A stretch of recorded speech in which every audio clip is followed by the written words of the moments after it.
bundan bir 70 yoki 80 yil avval Shom o'lkalarida bo'lgan bir voqea, bo'lib o'tgan voqea. Ana shu Shomdagi bir masjidning imomiga payg'ambarimiz sollallohu alayhi vasallam tushiga kiradi. Tushiga kirib aytadiki, falonchiga borib ayt, u o'sha falonchi jannatda mening hamrohim bo'ladi, do'stim bo'ladi dedi. Rasululloh ismini aytgan boyagi falonchi kishi shu masjid yonidagi kichkinagina bir do'konda savdo qiladigan oddiy odam edi.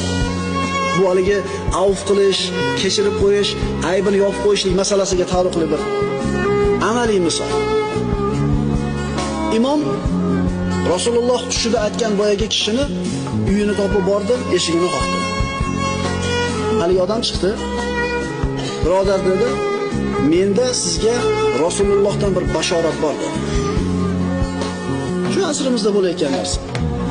Faqat Robbiz bilan sizning o'rtangizda qanaqa sir bor edi? Shu sirni aytsangiz, men sizga bashorat aytaman. Boyagi kishi imomdan uni sirini fosh qilmaslik va'dasini olib, voqeani aytib berdi. Vallohi bir ayolga uylangan. Oradan 5 oy o'tib tug'adigan bo'lib qoldi. Ya'ni bu ayol menga kelguncha oyog'i toyilib, fahshga yo'l qo'ygan edi. 5 oyda tug'adigan bo'lib qoldi. Mana endi uni sharmandasini chiqarib taloq qilishi mumkin edi.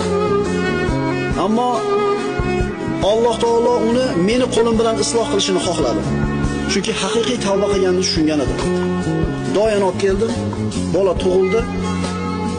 Ertasi kuni namozga chiqarkanman, imom quloq qoqqanida namozga bolani ushlab tashqarida turgan edi. Hamma kirib ketdi. Imom Allohu akbar deb farzga quloq qoqdi. Bolani hech kimga ko'rsatmasdan masjidni tashqarisiga qo'yib, kirib imomga ergashdi. Mo sirni yopishni ko'ring.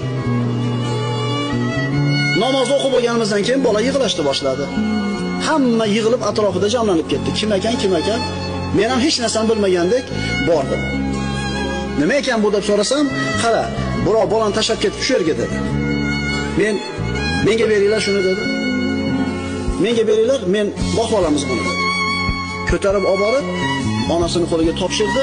Qo'ni-qo'shnilarning oldida boqib olingan bola bo'lib qoldi.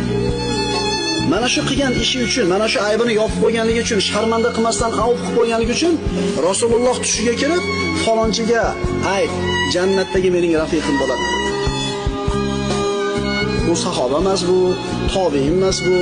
Siz bilan biz yashagan asrdagi oddiy bir odam ishi.